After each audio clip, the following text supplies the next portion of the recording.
Hi everyone, welcome back to my channel. In our last video, we downloaded one asset called ADG texture which consists of lots of textures file, and then we assigned some of the textures on the ground, that is the plane, and also added some texture on the cube. Okay, so now let's say we want to duplicate this game object in the scene.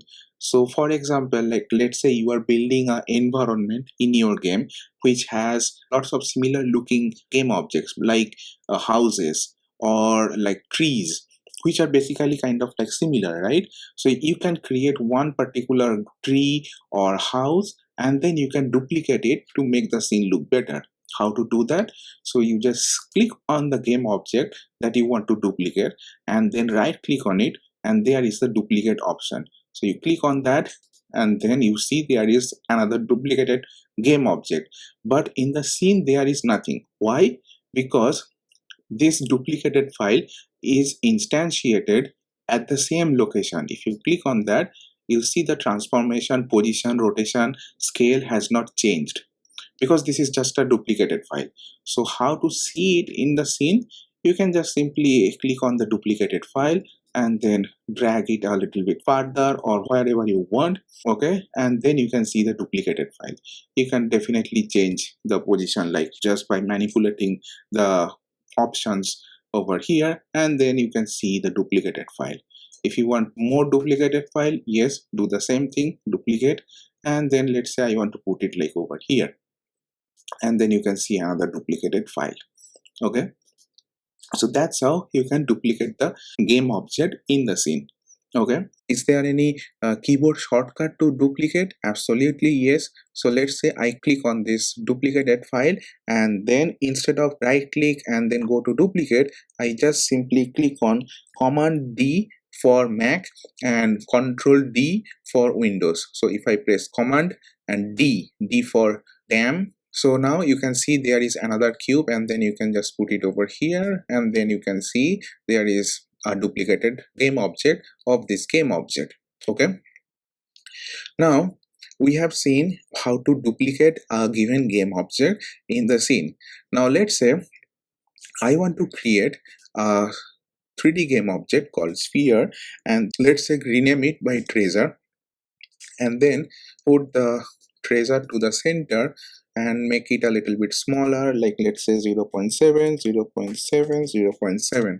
Okay, so it is a little bit smaller, and then put it a little bit upwards, so like 0.5, 0 0.5.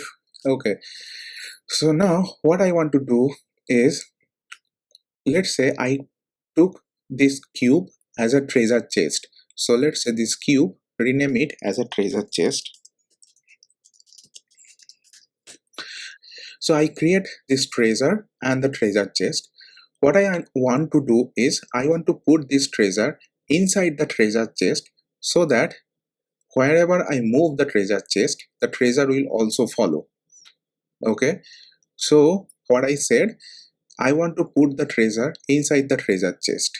Okay, so you may think like, okay, I can put the treasure inside here. So now from the outside, you can see in the scene that the treasure is inside the treasure chest.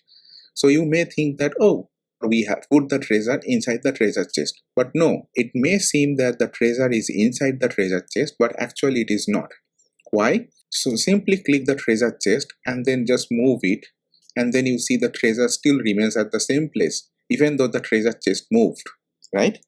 So now, if you want to move the treasure chest and the treasure, how can you do that? You just simply drag the treasure and put it inside the treasure chest, and then you see the treasure has become a child game object of the treasure chest.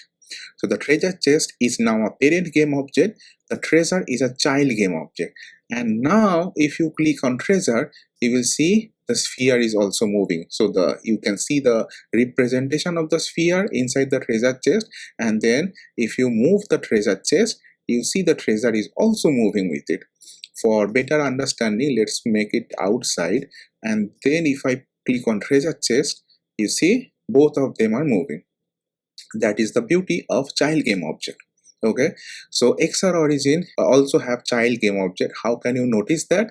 whenever you see this expandable icon in front of a game object in the hierarchy window, so that means this consists of child game object. So XR origin has a child game object called camera offset.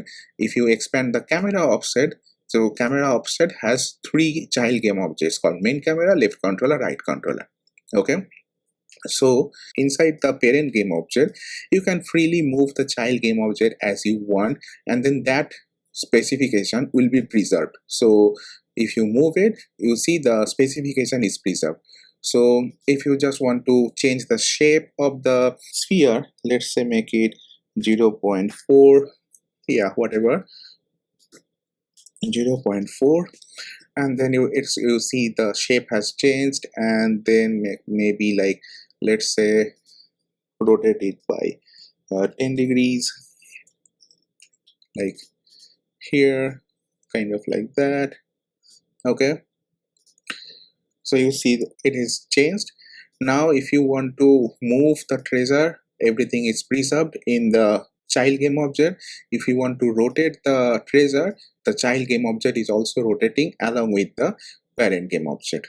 Okay, the last thing that I want to show you in this particular video is how to create a prefab. So what is prefab?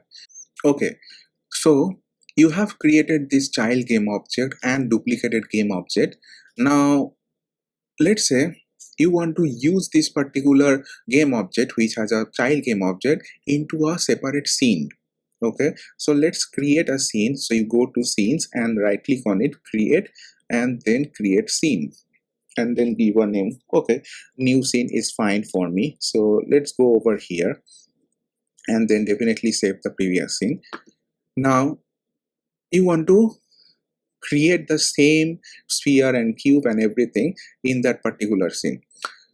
One way you can do definitely is go to 3D object, cube, and then make a 3D object cube, and then make a child game object called sphere. Okay, how did I do that instantly? I right click on it and then create a sphere, and then that will also create another child game object instantly. Okay, if you want to delete that, delete it.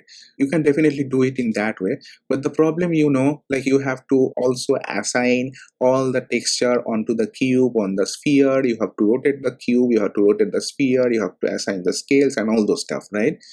So is there an easy way so that you can just simply drag and drop the already made sphere and cube and the treasure chest asset that you created in the earlier scene?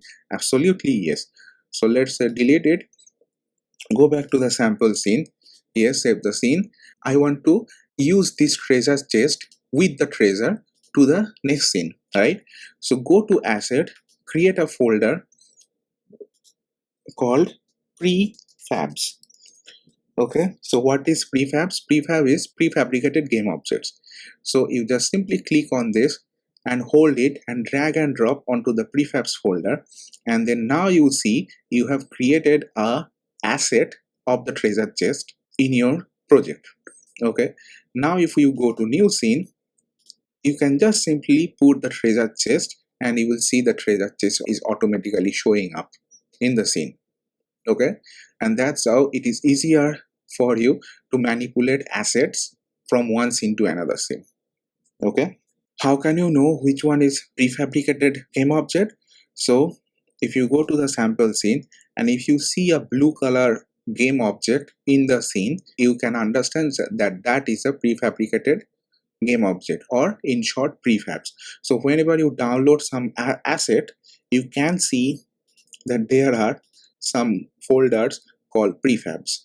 Okay, so you can just simply drag and drop this prefab into your game object to use the functionality. Okay, so in this particular video you learned how to duplicate the game objects from a particular game object. Then you also learned what is child game object and parent game object, and then finally you learned what is prefab or prefabricated game object. I hope you enjoyed this video, and I will see you in the next video. See you. Bye.